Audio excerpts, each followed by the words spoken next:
लाला तुम weapon carry करते हो? मैं वेपन सेफ्टी के लिए करते हो ना? कभी सोचा है कि कभी मौका लगा, मारने की जरूरत पड़ गई किसी को, सेल्फ डिफेंस में कुछ है, हिम्मत होगी? यस। कैसे पता तुम्हें?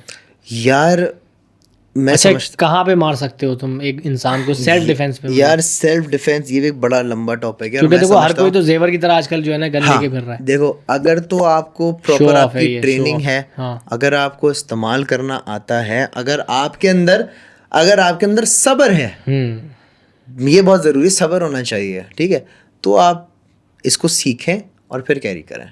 मतलब तुम ये कह रहे हो कि तुम इसको संभाल सकते हो अगर कोई ज़रूरत पड़ी तो? सर अल्लाह का शुक्र है एक बार इस्तेमाल करने की ज़रूरत पड़ी थी, लेकिन उस टाइम पे भी थोड़ी सी जो है अकल ने काम कर लिया था और मैंने गाड़ी दबा दी थी। इनफैक्ट ड्रीम वर्ल्ड से ही मैं आ रहा था घर की तरफ, हम लोग लास्ट ड्रीम वर्ल्ड में जो थे, तो करीमाबाद वाले ब्रिज पर जो है 2 लड़कों के साथ मेरा सामना हुआ था। फिर मेरे बड़े भाई आए थे, मैंने उनसे गाड़ी से जो है उनको टक्कर मारी थी। एंड अल्लाह का शुक्र है, लेकिन तो मसला यार आवाम इतनी फ्रस्ट्रेट हो गई ना, यहाँ कोई नहीं छोड़ेगा। अच्छा लाला, ये जो आजकल लोग गन कैरी कर रहे हैं, हर बंदा दूसरा गन कैरी कर रहा है सेफ्टी के पर्पज़ के लिए, लाइसेंस हर किसी के पास नहीं है, या कुछ होता है ना कि इसकी आड़ में बलूचिस्तान का लाइसेंस बनवा लिया, कहीं से भी बनवा लिया किसकी आड़ में। तुम्हें क्या लगता है कि ये कल्चर सही है? ये भले जो भी हालात को हटा दो 2 मिनट के लिए, क्या ये हल है इसका? यार क्या आपके इदारे इस मसले का हल निकाल रहे हैं? देखो यार, अगर खुद ही इंसाफ लेना है ना, तो बाकी चीज़ों के लिए नहीं क्यों हो रहा है, इसी चीज़ के लिए क्यों हो रहा है? एक सवाल है। इंसाफ जुल्म तो 70 साल से हो रहा है ना, आवाज़ सिर्फ इसी की उठा, क्योंकि लोगों को मज़ा आता है शो ऑफ करने में।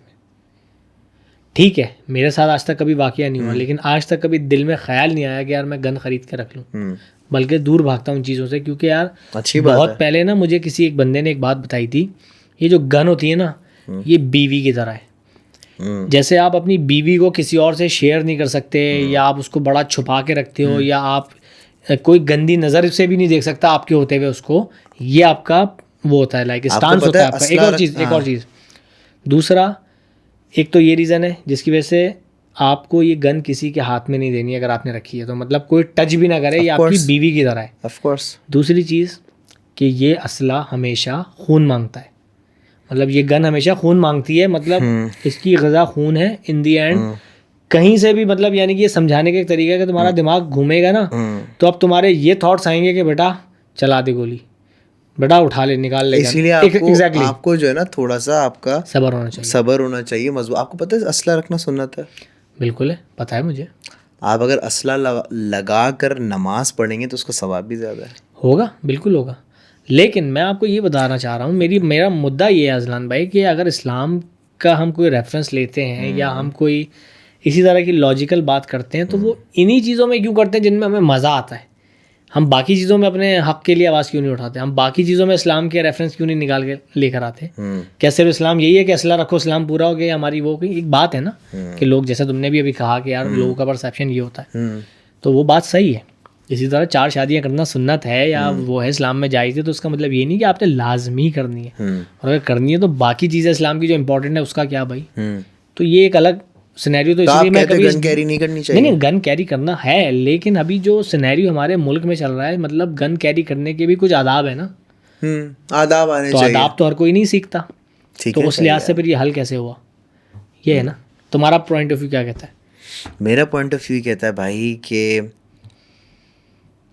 ख्याल रखें अपने आसपास के लोगों का। सही है। दूसरी बात ये कि हीरो ना बने। हाँ, हीरो ना बने। अब मैं कह रहा हूँ ना कि गन, अगर मेरे पास गन भी है ना अभी, तो भी मुझे लगता है कि अगर मैं अपनी बीवी बच्चे के साथ बैठा कोई छीनने आएगा तो मैं उसको दे दूंगा। मैं अगर सिंप्लीफाई करूँ ना इस बात को, कि अगर आपसे कोई भी इस मुल्क का रखवाला आया है कुछ सामान लेने वापस आपसे, तो आप सिर्फ ये सोच लीजिएगा उस वक्त कि अगर आप रेजिस्ट करेंगे या आप एक बैटल के लिए तैयार होंगे ना, तो उसमें सिर्फ एक लाइफ लाइन है, किसी एक ने बचना है। ये बात तय है, अगर आपने रेजिस्ट किया है तो किसी एक ने बचना है, या तो वो मरेगा या आप मरोगे। फैसला आपने करना है कि आपकी ज़्यादा जान इंपॉर्टेंट है या उसकी। बिल्कुल ठीक है ना। ऐसा ही है सर, ऐसा ही है। तो बस ये है सर, यहाँ पे करेंगे बात को इख्तिताम। थैंक यू सो मच, आपने बुलाया।